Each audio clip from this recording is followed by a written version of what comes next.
Start to think maybe the UFC has a horseshoe up its ass, because on the biggest night in promotional history, one of the biggest fights ends with the consensus greatest knockout in UFC history. And if you don't know, Max Holloway knocking out Justin Gaethje with 1 singular second to go. Justin Gaethje face first to the canvas. Just kept thinking, like, there's just no possible way for the sport to top this, and yet somehow, some way, this sport has a history of topping itself. So we'll see.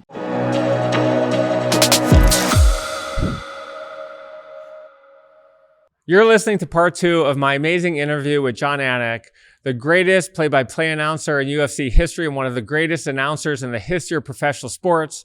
If you haven't yet listened to part 1, be sure to check that one out first. Now, without further ado, here's part 2 of my amazing interview with Jon. Let's talk about my favorite topic and one of yours, which is preparation. Yes. And I call it extreme preparation. NFL, 1 game a week, 2 announcers. UFC, sometimes 30 fights in a week. How do you prepare for those shows? How long does it take to prepare for those shows and go through the process? Because I think people don't understand what it means to be the most prepared person in the room and how important extreme preparation is to our success. Well, I'm going to read your book and I'm going to start listening to your podcast, because I actually think you might be one of the few human beings on the face of this earth that can actually help me optimize and make my preparation more efficient. But in 2009, when I called my first fights for Bellator, it was season 1, episode 1.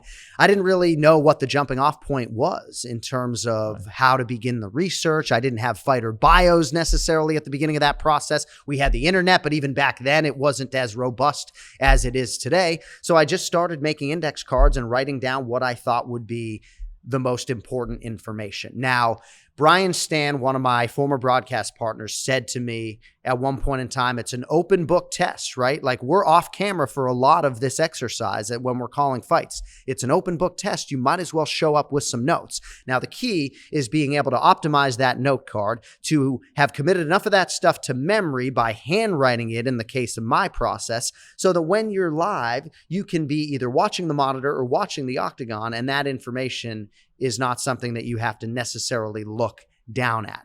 But when you talk about 30 fighters and 15 fights, and I might be in a situation where I have a back-to-back, Saudi Arabia, June 22nd, I got 30 athletes, and then June 29th, Conor McGregor returns at UFC 303. I got 56 or 60 athletes in a span of 8 days. How much time am I devoting to each athlete? And mentally, sometimes that can be hard to wrap my head around. And certainly during the COVID climate, when we went to 15 fights a card, I said to my boss, like, these matchmakers are fucking killing me. Something's going to fall through the cracks, right? And I don't want that to happen. So it's exhaustive. It's a labor of love. Like, sometimes I'll sit at the Palm Beach County Public Library and I'm watching sports, right? I'm watching fights and writing notes, and I'll think to myself, you're getting paid to watch sports. But all of my anxiety in this job, or 99% of it, is in the extreme nature of the preparation. And maybe 1% of my anxiety is in the actual performance. So give us some quantitative figures. If you're doing back-to-back shows in a week, is it 40 hours? It's every hour, every hour that's available to me. I don't turn on the TV in the hotel room. I barely FaceTime or talk to my kids. There's always one more interview you can read. There's always one more fight you can watch from early on in the UFC careers. I'm not saying this stuff and professing myself as the hardest worker in the room. It's a fear of failure, showing up to the octagon. And I can't tell you how many times on show day, when we have a pay-per-view at Madison Square Garden, when my call time is not till 6 p.m., the nugget I use on the walkout is the final thing that I uncovered before I went to the arena. So quantitatively, trying to give you an hour, I mean, the process starts about 10 days out. We voice over a lot of the stuff in advance. So I would say I have probably 3 hours of voiceover work in advance of a pay-per-view. Same day? No. So it'll be, oftentimes the voiceovers might be 8 or 9 days out, and then I'll do some voiceovers the day before the show, right? We might battle with a pronunciation and something might have to be revoiced. There might be an error in something that has been laid to tape. So there are a lot of different circumstances. And the UFC broadcast is a completely different beast, right? Like, we can talk about the intensive nature of an NFL broadcaster schedule, 17 straight weeks plus the playoffs, but they're on a mic for 3 hours. We're doing 8 hours. So it's a little bit of a different exercise that we're walking into. You know, you mentioned something, it's minor, but it's major. Pronunciation of certain names, words. Akamai Technologies is the name of the big technology company that I started today. 10,000 employees, $4 billion in revenues. People come in for job interviews. Akamai. All you need to do. Bye. Right, bye. All you need to do. Well, one other bye-bye after 10 seconds is, what's my dog's name? Which is on my website. So if you can't read my website and don't know my dog's name is Karma, the interview's over and people have open mouths. What? And it's, yeah, what? Bye. You don't know, but you don't know what you're pronunciating names. If you're in doubt, go to Google Translate. Right. So you do all these things, makes you the best at what you do. You're considered the best at what you do in the history of the sport. What do you do to stay on top? And are you constantly improving on yourself? How important is it not to rest on our laurels if we want to be the best? So one of the most difficult things and inconvenient truths of being a talker for a living is that you have to scrub your own work and you have to go back, as I'm sure you do, and listen selectively to your own podcasts and watch, as is the case for me, my UFC pay-per-view opens. And sometimes I'm not particularly fond of those deliveries or the way that I look on camera. I would come back to my identical twin. It's a tremendous resource for me to have, right? Somebody who is a living, breathing, walking human being that's just like me, who goes through my work and tells me largely what he doesn't like. But that's something that, I think Kenny Florian, my podcast co-host, doesn't do enough of, right? Is going back and listening to our work, because it's a pain in the ass, right? You get sick of the sound of your own voice. But that is something that I have always leaned into. There was a time in my career, I guess, where I was caught on an open mic saying, yeah, I work hard, but am I any fucking good, right? And I felt like there was a time where I would always get all this credit for being prepared and working hard, but maybe not for being a performer or being actually good at the craft. And I would take exception to that. And, I don't regret necessarily saying that, but what I've realized is that, the key to my success really is hard work and evolving my process a little bit in terms of taking things off of my fighter card that I'm not using on fight night, right? First round finishes is something that I was very rarely going back for. I could always ask the truck on my talk back button for that. So refining the process, I have tried to learn and master how to pause, and I'm still working on that 22 years into this broadcasting career, getting away from verbal crutches, just being comfortable with some dead air or with a pause. But yeah, constantly working on my craft and wanting to create a gap between me and whoever's chasing me. Innovation is critical to our success. UFC kicked boxing's ass because of what it did. HBO stayed, did the same thing. Dana White comes along, completely changes the nature of the sport. It's a big show, like team feedback is important. What could the UFC be doing better than it is doing today? And you say, walk into Dana's office, hey Dana, I got an idea for you. You ever do that? And what does he say? So part of the reason we've realized so much success in terms of our live event production. Now, we never get any Emmy consideration when it comes to our championship coverage. And I do feel bad for our producers that their championship coverage and directors has not been acknowledged by that Emmy body, because I really do believe I would put our live event from a live production standpoint up against all of these other sports. But I do think there are things that we could do to make our production better. I think first and foremost would be to show as many fighter walks as possible. And I know our commercial inventory is robust, but oftentimes we're talking through those fighter walks and you guys are not getting those at home. So what can we do to shorten up other things during the broadcast to show those fighter walks? Because those are our maximum moments for humanization when those fighters are walking out. And yeah, I think that's a suggestion that we have thrown out there at times, and they do it whenever possible for big fights, but it's just a really difficult thing for the UFC fight nights, but that's always the foremost suggestion from me. I don't know that it's necessarily an open forum. It's not that the UFC considers the source of said suggestion, but I'd be lying if I said that I'm banging down doors trying to affect major change when it comes to our broadcast. I think there are some innovators in there, but Dana White fine-tooth combs this thing. He does micromanage the whole process. We all make mistakes in our careers. We have challenges. We make mistakes. You've made one, recent one, UFC 297. You said something about the fans. Let's talk about that briefly. What did you say? And how important is it to say, I'm sorry, to be successful? So I guess I just had an emotional moment on the podcast, and it stemmed from some frustration with a lot of fans who were alleging bias in a fight between Sean Strickland and Dricus du Plessis for the middleweight championship back in January. And I really kind of went down a rabbit hole on Sean Strickland's Instagram page and just was leaning too much into a lot of those allegations of bias after what I thought was a very close fight. And I think as a play-by-play guy, if you don't have objectivity, you have nothing. And so for me, those are the criticisms that I take most seriously. As far as the regrettable utterance on my podcast, it was me just sort of having a moment. I think Dana White said Anik had a little bit of a meltdown, and that's sort of all it was. I don't think going at the fans or challenging the fans in that way is any sort of positive, but my whole reputation has been built on fan engagement and having a relationship with this fan base, and I have so much love and support from the fans that maybe it put me in a place of liberation where I felt like I could sort of have an open conversation with the fans who, I guess, even if it was a small portion, were really taking issue with that particular call. But there have been several times where I've had to apologize publicly.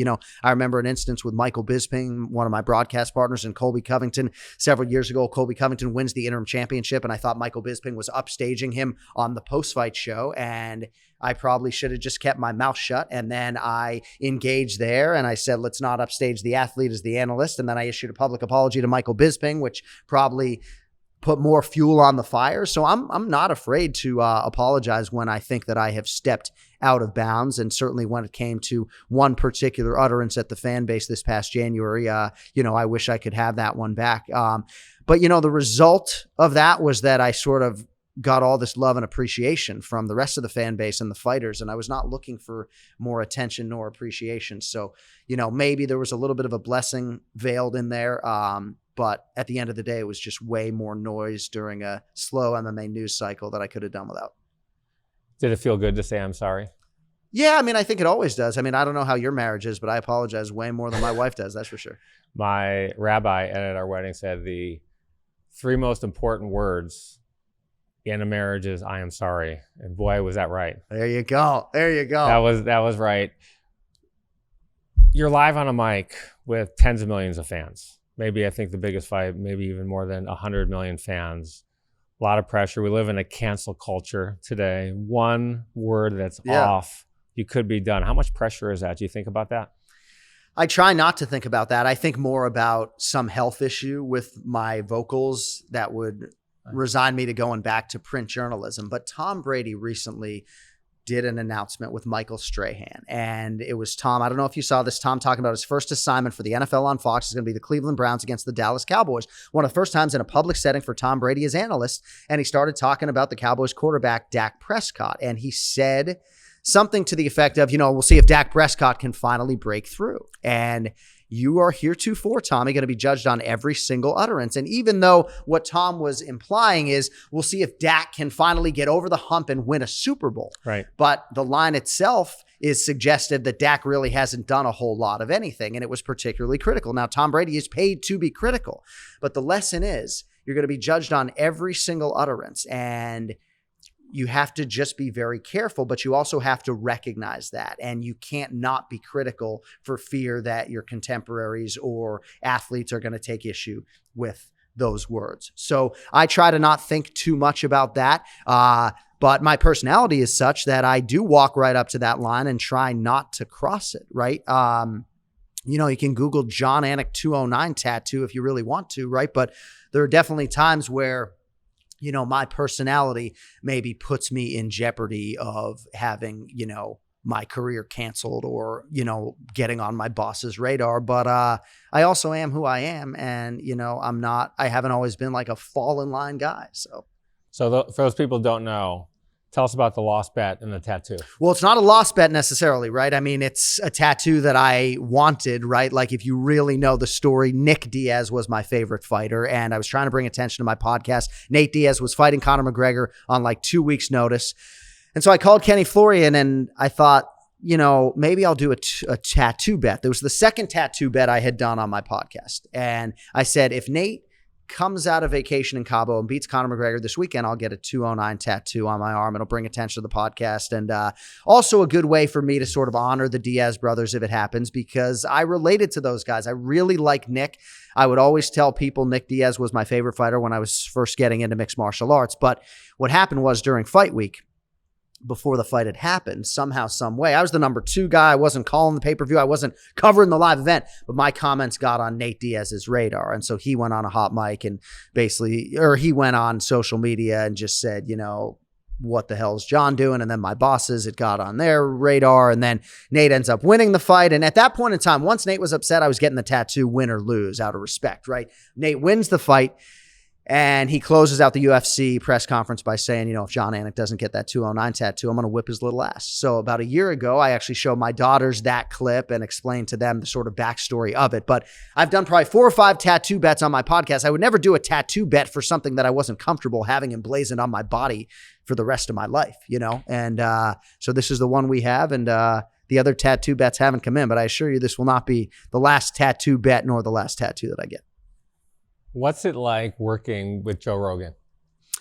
Gosh, man, there's nothing like it. And I won't be the first talking head to suggest to you that he really is a better human being than he is a podcaster. And I know a lot of his genuineness comes across on his show, but he's just such a good dude. And I'll just think back to the warm embrace in 2012 when he didn't know me from a hole in the wall. And I got that call on 3 days notice, or to the time that I got promoted in 2017 and his longtime broadcast partner was shown the door, and he even embraced me then, however reluctantly. So I don't know that I have more eternal gratitude for anybody as far as my career is concerned, and him putting me over as, the best play-by-play guy out there. I can't even tell you what that has done for me, because I don't consider myself to be that, but his opinion affects so much of what public opinion is, So I got people coming up to me calling me the fucking GOAT. Joe's the GOAT. I ain't the GOAT, right? But when he calls you that, it obviously has a lot of traction. So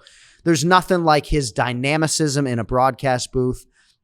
There's nothing like his comedy on fight night. I mean, nobody gets deeper belly laughs out of me like Joe Rogan does. And it just feels bigger and badder and better when he is there. And as I've said repeatedly, Randy, he's going to do this job way past the time that I do it. I think he's gonna be around forever, and hopefully, for the sake of MMA fans, that's the truth.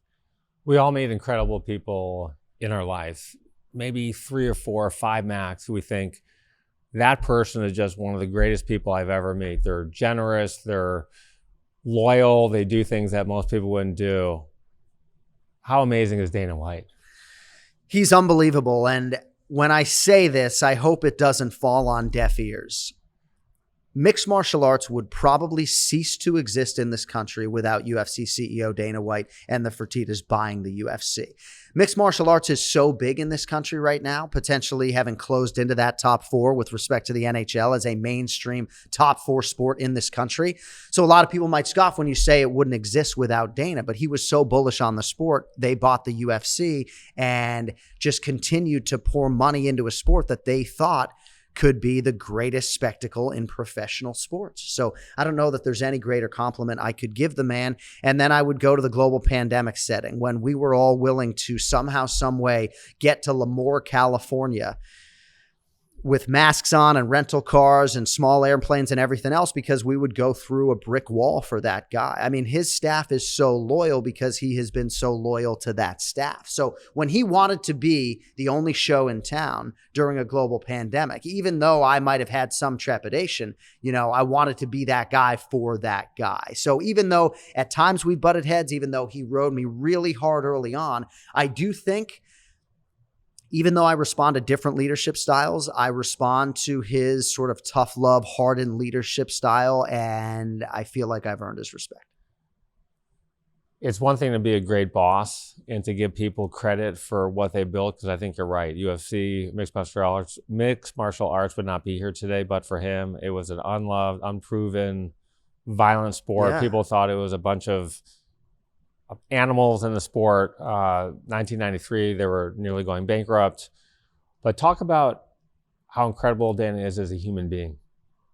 Well, Joe Rogan and Dana White are super philanthropic, but they don't scream from the rooftops about it. And all due respect to all the philanthropists out there who show you exactly what they do. And it's vast, right? But he does so many things for so many people, right? Like our IT guy just offhandedly, and maybe I shouldn't say this, but just said something about the Suns and the Celtics playing a regular season game. The next thing you know, the dude's sitting behind the fucking bench in Phoenix, and those gestures have happened thousands of times over, and you experienced one yourself. So Heart of Gold doesn't even begin to describe it. And I do think it flies in the face of a little bit of his hardened exterior at times. And maybe they don't think that side of him dovetails with, the bullish UFC executive that is willing to take on all comers. But he's very much a layered, multifaceted individual. And yeah, one of the more, deep-hearted, philanthropical guys I've ever come across.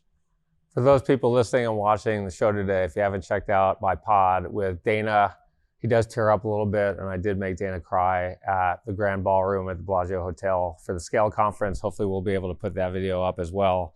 But as you said, he does amazing things for people. He doesn't like talking about it. At the conference, I did make him talk about it, and he called it an Oprah moment. Which is great. Talk about UFC 300. Why was it one of the greatest cards of all time? And then talk about that ridiculous knockout with 1 second to go.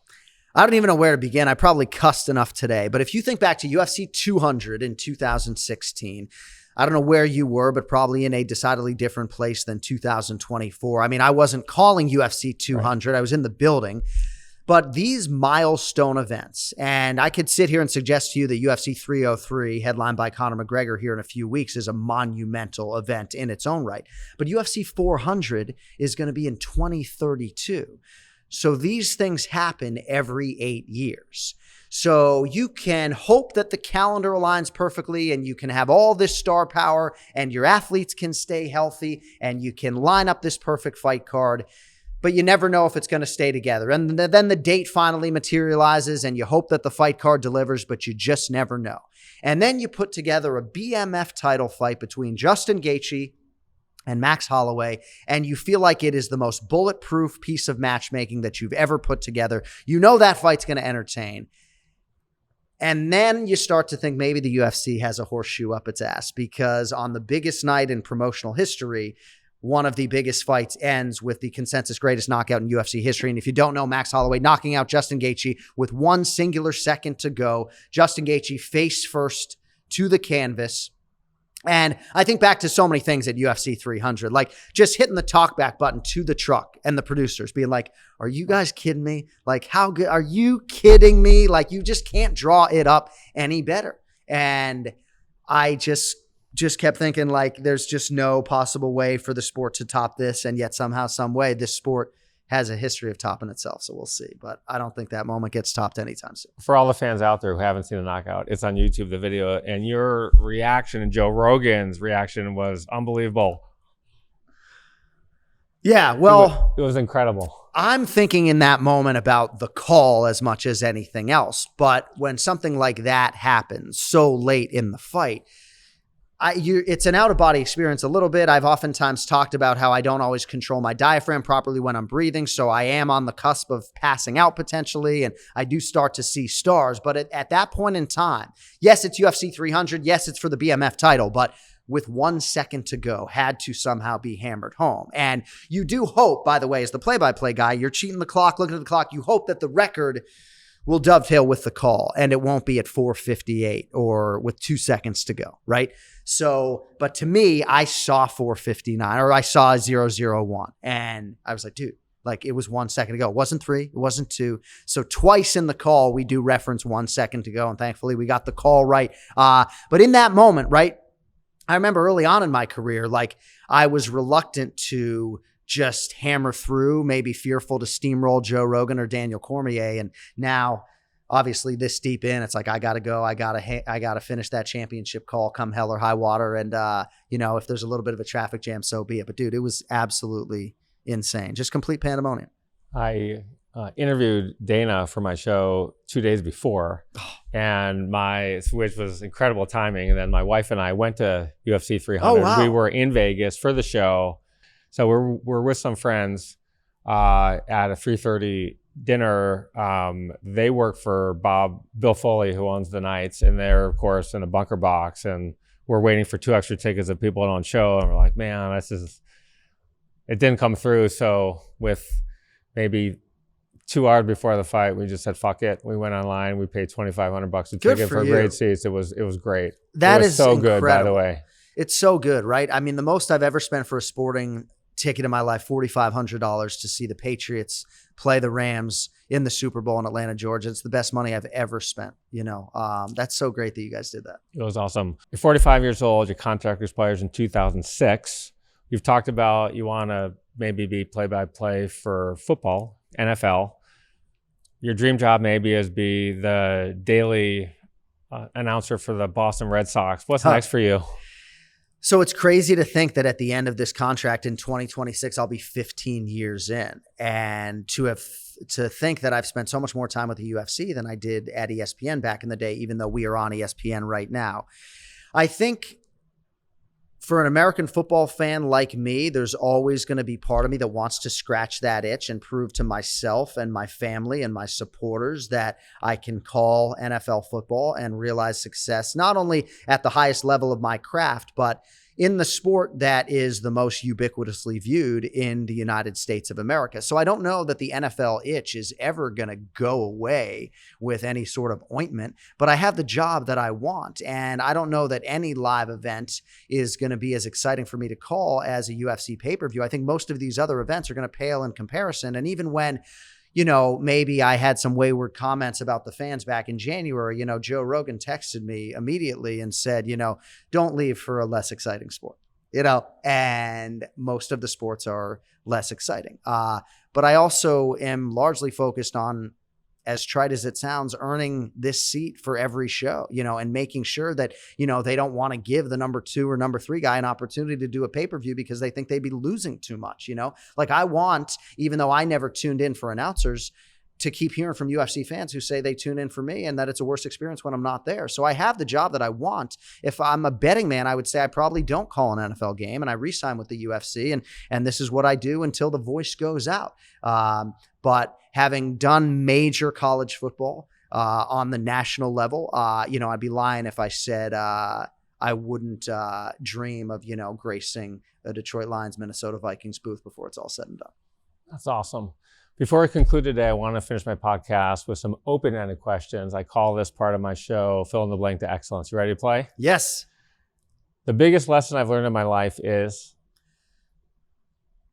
Be ready for an opportunity, because you might actually have to do the 4:20 p.m. Eastern Standard update, even though you're ill-prepared. So be ready. My number one professional goal is? To call an NFL football game. My biggest regret in life is? My biggest regret in life is not going to college with my twin brother and being on a similar trajectory with him at a younger age to try to maximize ourselves as identical twins, right? We haven't been in a Doublemint commercial yet, and the clock is ticking. My number one personal goal is? My number one personal goal is to be a more present father, not just being there, but to be mentally present in those moments, right? To not be thinking about work when I'm with my kids. I struggle with that all the time.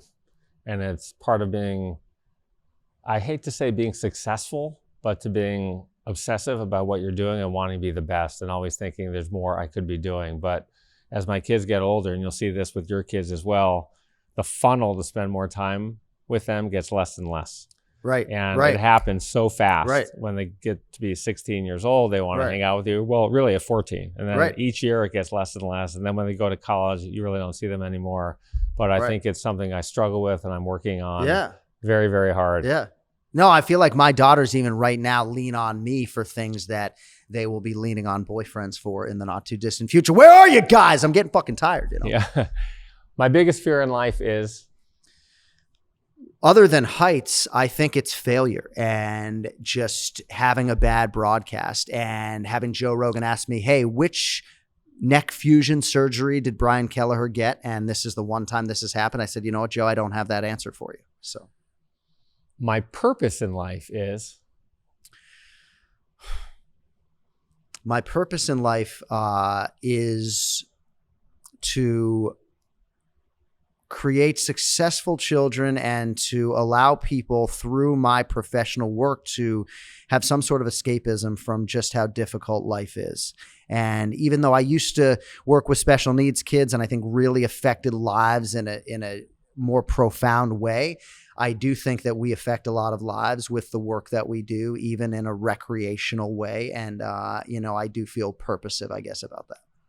The best announcer in sports history is? Sean McDonough, still getting it done in his prime in Game 7 of the Stanley Cup playoffs right now. Perhaps there's a little Boston bias in there. I think Jim Lampley is the greatest combat sports play-by-play guy of all time. I have a lot of other announcers I look up to, but Sean McDonough is the GOAT. Al Michaels, do you believe in miracles? A tremendous call, right? And not something that he probably thought a whole lot about. I don't know if he has admitted as to whether or not that was something that originated organically out of his mouth. But yeah, Al Michaels is a complete stud. And it's amazing how many guys in the sports broadcasting field keep doing it deep into their 60s and 70s. I can assure you I'm not going to be on a microphone past the age of 70 if I'm even still here. There's no way. The craziest thing that's happened in my career or life is? Definitely taking the leap of faith with the UFC and moving to Las Vegas with a 2-month-old daughter, thinking that I had finally gotten to ESPN and I was going to hunker down in Connecticut. Still to this day, I think about my young family moving to Vegas, thinking not what were we doing, but like, are we really doing this? If you could create your one dream fight, what would it be? Gosh, some of them are fights that go back in time. But for me, like right now, we have the consensus greatest of all time, John Jones against Tom Aspinall, who a lot of people believe is the most skilled heavyweight they've ever seen. So John Jones versus Tom Aspinall is the dream fight right now. But the fact that we never saw George St. Pierre versus Anderson Silva just sticks in my craw. Lorenzo Fertitta was always the strike while the iron's hot type of guy, and they never got GSP Anderson Silva to the finish line, unfortunately. The one thing I've dreamt about doing for a long time, but haven't is? Just vacations, right? And I don't mean trips with children, but you and I talked on air and off air just about the intense, noisy nature of our lives. And I think I need to lean more into vacation and then just being present when I'm on those vacations. But sometimes the noise doesn't turn off. But if you were to ask me, like, when's the last time you went on a vacation free of children, I don't think I could tell you the answer. 10 years from now, I'm going to be? 10 years from now, I'm going to be a better golfer. I'm going to be shooting in the low 80s consistently. I will have had one sort of knee or hip surgery, I would think, from pickleball. But I'll be a better golfer, and I won't be traveling as much internationally. We built a pickleball court at our house 8 years ago. Wow. Early in it, we have some really fun games. A lot of interesting people come over. When you're in LA, you got to come over and play with us. I will. It's cool. It's and I got fun. My new tournament doubles partner right here, Jay, if you're listening. Randy's our guy. So there you go. What's the one piece of advice you would give to your 21-year-old self? So I always knew that discipline was greater than motivation, but I didn't learn acutely about hard work until probably 10 years thereafter. So I guess I would have said to my 21-year-old self, just lean more into the hard work. And even if I would go back a few years before 21, I just became like obsessed with like girls and different things when I should have been more focused on like high school basketball and optimizing myself as an athlete, So just leaning into the hard work earlier. My daughters and my son are so sick of hearing it, but I was a much harder worker at 27, 28 than I was naturally at 21. If you could meet one person in the world, who would it be? Bill Belichick. I mean, that is the easiest question Randy has asked me here today. I have drawn so much inspiration from him. I think he's perpetually misunderstood, as a lot of public figures are. Even at Tom Brady's roast recently, he's saying, I'm not a bad guy, and people are sort of laughing. And Bill Belichick's the fucking man, and I dream that I get the chance to shake his hand. His kids went to the same high school that I went to, so there's connective tissue there. But with respect to all the great leaders and politicians and human beings and philanthropists out there, Bill Belichick every day of the week. The Tom Brady host was outrageously hilarious. Tom has come out and said he was regretful of the impact it had on his kids. There were a lot of sexual jokes about Giselle, kid's mom, but it was great. And it's amazing that, not great because of his kids, by the way, the whole thing was just funny. Right. Funny as shit, actually. Yeah, oh, yeah. And Belichick went on the show and became more of a human being to people. A lot of people were very surprised. Yeah. I mean, they poked fun at him, like walking out of some random chick's house or apartment in the middle of the night, you know, but it's interesting when you're in the public eye, because my daughters aren't yet at the age where they are Googling me, but certainly unlike you, and I'm being suggestive here, but there's a lot more inflammatory stuff out there that I have said probably that you have that my kids will eventually come across. And it's not that I don't consider myself a role model necessarily, but I want my kids to know who I am. And so if that means that they come across a rant about recreational drugs at some point in time, like, I'm okay with that, you know? So I'm okay with certain things. I think I would have been more okay with that roast than Tom was. The one question you wish I had asked you but didn't is, gosh, you know, I know you have drawn rave reviews for all of your ability to formulate questions. I guess if there's one question, you know, what's it going to take for the UFC to get to that next level? And I think it's just time. You know, I certainly think this next TV deal is going to be huge for us, right? You have the Fox deal that laid the foundation for the ESPN deal. People thinking $4.2 billion. Is this crazy? Did Ari Emanuel overpay? Now it looks like an underpayment, right? So what is this next TV deal going to hold? Is it really going to be on Netflix and available to that many more millions of people? So we just need time, but I do think eventually this sport, not just globally, but domestically, becomes as big as anything else out there. And thankfully, we got you on the bandwagon now. I love it. Is there anything on the show you want to promote before we end here today? No, I mean, thankful for the time with you today, and look forward to picking your brain as a mentor in the not too distant future. And I would just be thankful to this entire fan base, you know, for just supporting me, and gives us a lot of confidence as broadcasters to feel that love from the fans. And these are special live events. You know, I'm trying to sort of recognize that the journey is the destination, and to not forget to have fun while I'm doing these, you know, hard broadcasts. But no, just really thankful to, you know, be with you today. And we look forward to UFC 303 and Conor McGregor's return here in a few weeks. You're an awesome guy. Thank you, man. Congratulations on all of your immense success, and thanks for welcoming me to South Florida today. My man, you too. Appreciate you. Thank you, Randy.